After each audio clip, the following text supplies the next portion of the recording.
एक बार सुमेरु पर्वत पर बैठे हुए ब्रह्मा जी के पास जाकर देवताओं ने उनसे अविनाशी तत्व बताने का अनुरोध किया।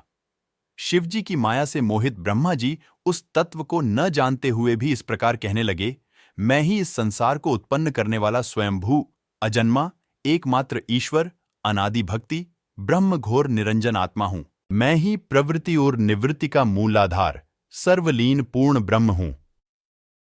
ब्रह्मा जी ऐसा कि पर मुनि मंडली में विद्यमान विष्णु जी ने उन्हें समझाते हुए कहा कि मेरी आज्ञा से तो तुम सृष्टि के रचयिता बने हो, मेरा अनादर करके तुम अपने प्रभुत्व की बात कैसे कर रहे हो। इस प्रकार ब्रह्मा और विष्णु अपना अपना प्रभुत्व स्थापित करने लगे और अपने पक्ष के समर्थन में शास्त्र वाक्य उद्घृत करने लगे। अंततः वेदों से पूछने का निर्णय हुआ तो स्वरूप धारण करके आए। चारों वेदों ने क्रमशः अपना मच्छय इस प्रकार प्रकट किया। ऋग्वेद, जिसके भीतर समस्त भूत निहित हैं तथा जिससे सब कुछ प्रवत्त होता है और जिसे परमात्व कहा जाता है, वह एक रुद्र रूप ही है। यजुर्वेद, जिसके द्वारा हम वेद भी प्रमाणित होते हैं तथा जो ईश्वर के संपूर्ण यज्ञों तथा योगों से भजन किया जाता है, सबका दृष्टा वह एक शिव ही है। सामवेद, जो समस्त संसारी जनों को भरमाता है, जिसे योगी जन ढूंढते हैं और जिसकी भांति से सारा संसार प्रकाशित होता है, वे एक त्र्यंबक शिवजी ही हैं। अथर्ववेद, जिसकी भक्ति से साक्षात्कार होता है और जो सब या सुख दुख अतीत अनादि ब्रह्म हैं, वे केवल एक शंकर जी ही हैं।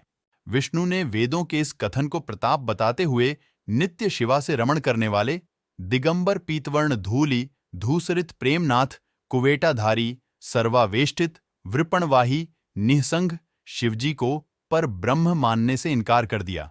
ब्रह्मा विष्णु विवाद को सुनकर ओंकार ने शिवजी की ज्योति नित्य और सनातन परब्रह्म बताया, परंतु फिर भी शिव माया से मोहित ब्रह्मा विष्णु की बुद्धि नहीं बदली।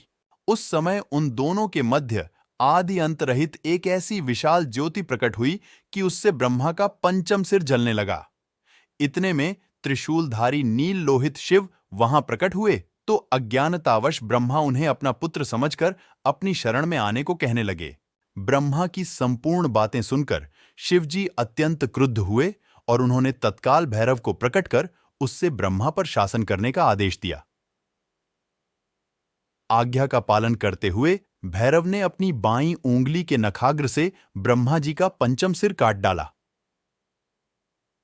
भयभीत ब्रह्मा शतरुद्री का पाठ करते हुए शिवजी के शरण हुए। ब्रह्मा और विष्णु दोनों को सत्य की प्रतीति हो गई और वे दोनों शिवजी की महिमा का गान करने लगे। यह देखकर शिवजी शांत हुए और उन दोनों को अभयदान दिया। इसके उपरांत शिवजी ने उसके भीषण होने के कारण भैरव और काल को भी भयभीत करने वाला होने के कारण काल भैरव तथा भक्तों के पापों को तत्काल नष्ट करने वाला होने के कारण पाप भक्षक नाम देकर उसे काशीपुरी का अधिपति बना दिया। फिर कहा कि भैरव, तुम इन ब्रह्मा विष्णु को मानते हुए ब्रह्मा के कपाल को धारण करके इसी के आश्रय से भिक्षावृत्ति करते हुए वाराणसी में चले जाओ। वहां उस नगरी के प्रभाव से तुम ब्रह्म हत्या के पाप से मुक्त हो जाओगे। शिवजी की आज्ञा से भैरव जी हाथ में कपाल लेकर ज्यों ही काशी की ओर चले, ब्रह्म हत्या उनके पीछे पीछे हो चली। विष्णु जी ने उनकी स्तुति करते हुए उनसे अपने को उनकी माया से मोहित न होने का वरदान मांगा।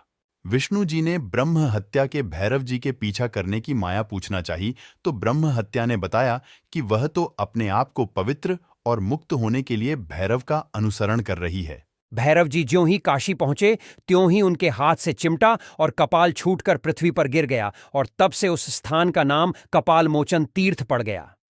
इस तीर्थ में जाकर सविधि पिंडदान और देव पितृ तर्पण करने से मनुष्य ब्रह्म हत्या के पाप से निवृत्त हो जाता है।